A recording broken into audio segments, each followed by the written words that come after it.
तर तिकडे शरद पवार गटातील सातारा जिल्ह्यातील बडे नेते संजीवराजे नाईक निंबाळकर यांच्या घरावर आयकर खात्याची धाड टाकली आहे। सकाळपासूनच आयकर अधिकाऱ्यांनी त्यांच्या फलटण इथल्या घराची तपासणी सुरू केली आहे। या सर्व प्रकारामुळे सातारा जिल्ह्यात नव्हे तर संपूर्ण महाराष्ट्रात याची चर्चा सुरू आहे। काहीच दिवसांपूर्वी संजीवराजे नाईक निंबाळकर हे अजितदादा पवार गटात प्रवेश करणार असल्याच्या चर्चांना उधाण आलं होतं आणि त्यातच त्यांच्या घरावर आयकर खात्याची धाड पडल्यानं अनेक तर्कवितर्क लावले जात आहेत।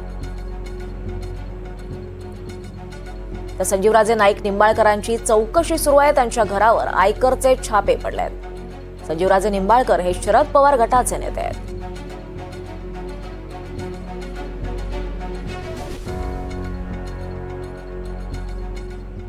तर नेमके कोण आहेत संजीवराजे निंबाळकर पाहूयात। रामराजे नाईक निंबाळकरांचे ते चुलत बंधू आहेत। फलटण तालुक्यातील राजकारणात संजीवराजेंचा सक्रिय सहभाग आहे। उद्योग क्षेत्रातही संजीवराजेंचं काम मोठं आहे।